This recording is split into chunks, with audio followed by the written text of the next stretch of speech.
8월 28일입니다. 우리 오늘은 에스겔 17장에서 18장에 있는 말씀을 읽겠습니다. 17장. 여호와께서 나에게 말씀하셨다. 사람의 아들아, 너는 이 비유를 이스라엘 백성에게 말하고 나 주 여호와가 하는 말을 그들에게 알게 하라. 큰 날개와 긴 깃과 여러 가지 색깔의 많은 털을 가진 큰 독수리 한 마리가 있었는데 그것이 레바논으로 날아와서 백향목의 제일 위에 있는 연한 가지 하나를 꺾어 그것을 상인들의 도시로 가지고 가서 심었다.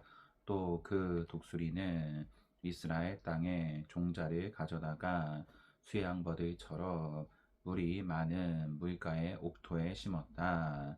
그것이 자라서 나지막하게 옆으로 퍼진 포도나무가 되어 그 가지는 독수리를 향하고 뿌리는 땅으로 뻗었으며 가지와 잎사귀가 무성하였다.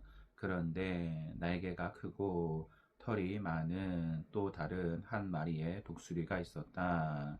그 포도나무가 더 많은 물을 받으려고 그것이 심긴 자리에서 이 독수리를 향해 뿌리를 뻗고 가지를 뻗쳤다. 그 포도나무를 물가의 옥토에 심은 것은 그것이 가지를 내고 열매를 맺어서 훌륭한 포도나무가 되게 하기 위해서였다. 그러므로 나 주 여호와가 묻는다. 이 포도나무가 무성하게 잘 자라겠느냐?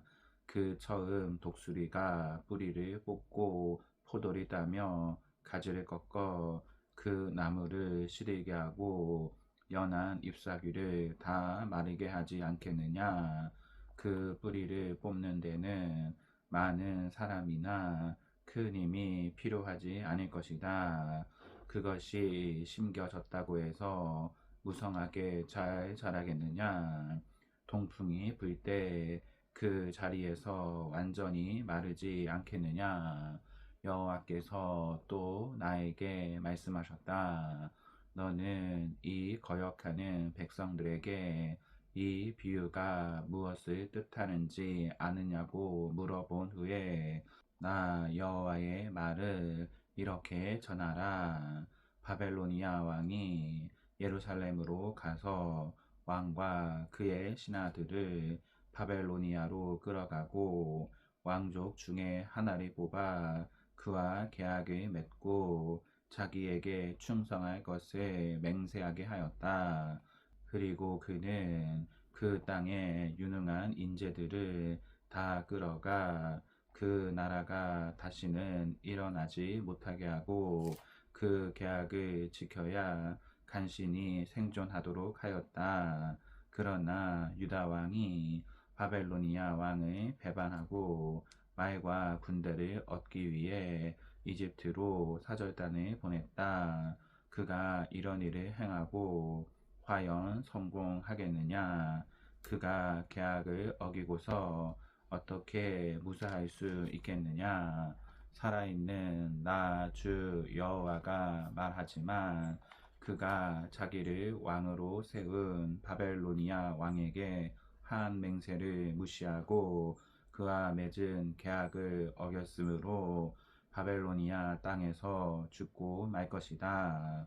적군이 많은 생명을 죽이려고 토성을 쌓고 흉벽을 세우는 그런 전쟁에서는 아무리 막강한 군대를 가진 이집트 왕이라 할지라도 그를 도와주지 못할 것이다. 그는 자기가 한 맹세와 계약을 깨뜨리고 이 모든 일을 행하였으므로 피하지 못할 것이다. 그러므로 살아있는 나 주 여호와가 말한다.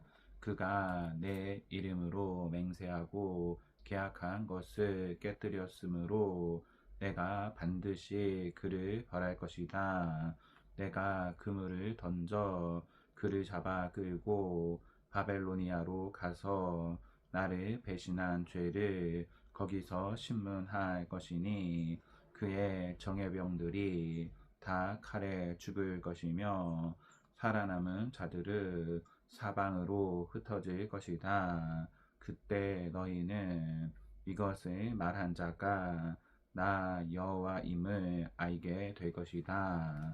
나 주 여호와가 말한다. 내가 백향목 꼭대기에서 연한 가지를 꺾어 이스라엘의 가장 높은 산에 심겠다. 그것이 자라서 가지가 무성하고 열매를 맺어 훌륭한 백향목이 될 것이며 갖가지 새들이 그 아래 깃들이고 거기서 보금자리를 찾아 살 것이다. 들의 모든 나무들이 나 여호와는 높은 나무를 낮추고 낮은 나무를 높이며 푸른 나무를 말리고 마른 나무를 무성하게 하는 줄 알 것이다. 나 여호와가 말했으니 내가 반드시 이룰 것이다. 18장 여호와께서 나에게 말씀하셨다. 어째서 사람들이 이스라엘 땅에 대하여 아버지가 신 포도를 먹었는데 아들의 이가 시다는 속담을 쓰고 있는가? 살아있는 나 여호와가 분명히 말하지만 너희가 이스라엘에서 다시는 이 속담을 쓰지 못할 것이다. 모든 생명은 다 나에게 속하였다. 아버지의 생명이 나에게 속한 것 같이 아들의 생명도 나에게 속하였으니 범죄하는 사람만 죽을 것이다.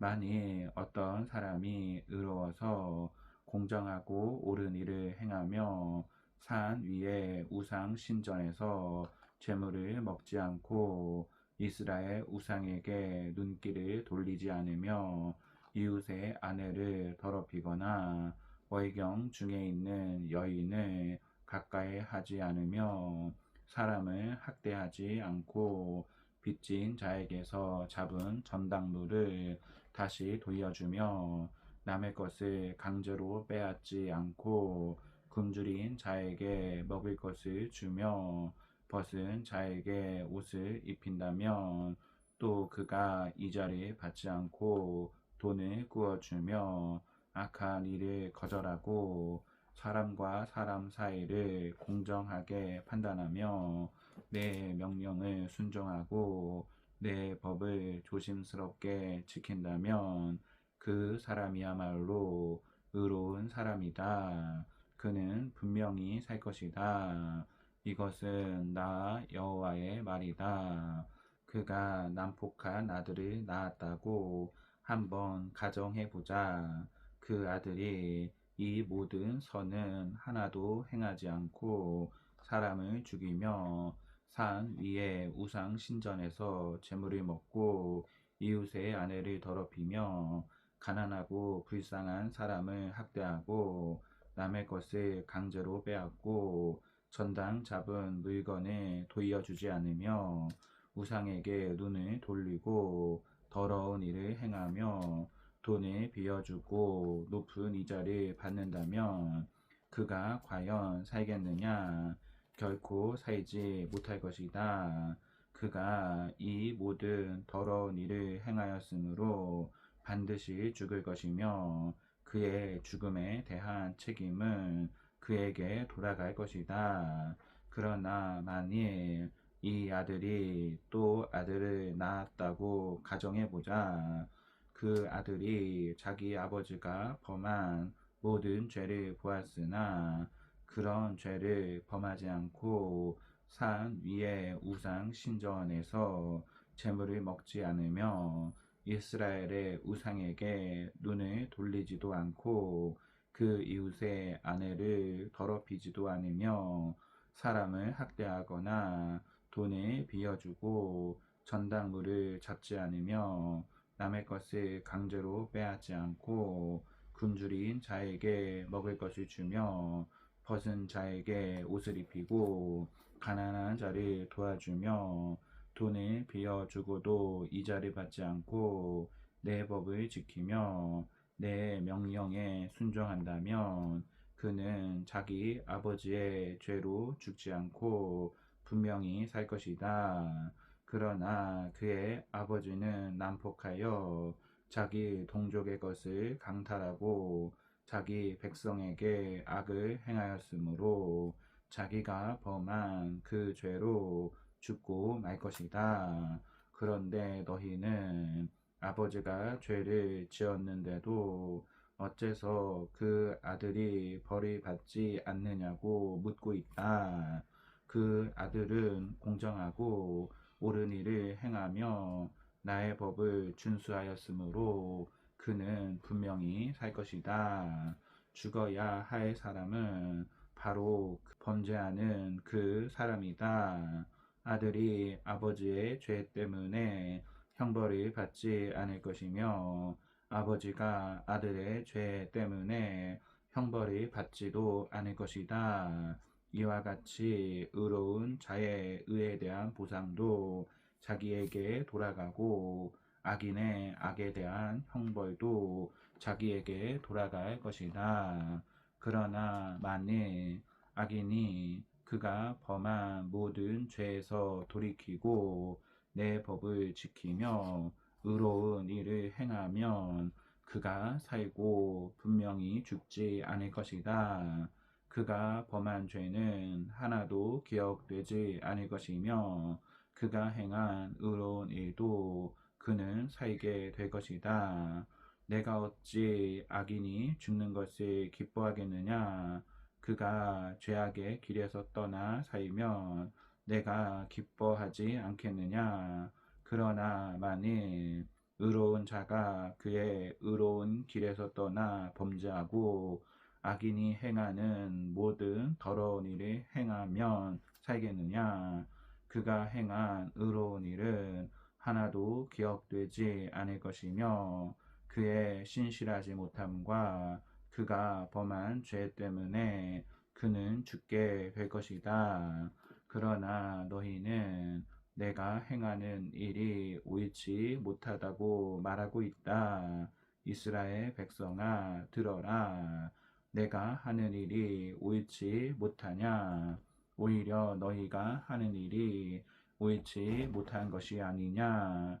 만일 의로운 자가 그 의를 떠나 범죄하고 죽으면 그는 자기가 범한 죄 때문에 죽는 것이며 만일 악한 자가 그 악에서 떠나 법을 지키고 옳은 일을 행하면 그는 자기 생명을 구원하게 될 것이다.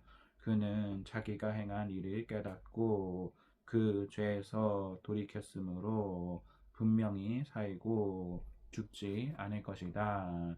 그런데 너희 이스라엘 백성들은 여호와가 공정하지 못하다 하고 말한다. 이스라엘 백성들아, 어째서 내가 공정하지 않느냐? 오히려 너희가 공정하지 못한 것이 아니냐? 나 주 여호와가 말한다. 이스라엘 백성들아, 너희가 행한 대로 내가 너희 각 사람을 심판하겠다. 너희는 회개하고 돌이켜 너희 모든 죄에서 떠나라. 그러면 너희가 죄 때문에 멸망하지 않을 것이다. 너희는 지금까지 범한 모든 죄를 버리고 마음과 심령을 새롭게 하라. 이스라엘 백성들아, 너희가 어째서 죽으려고 하느냐? 나 여호와가 말한다. 나는 그 누구도 죽는 것을 원하지 않는다. 그러므로 너희는 회개하고 살아라. 아멘. 오늘 말씀을 모두 읽었습니다. 성령 충만한 행복한 성도가 되기를 기원합니다. 아멘.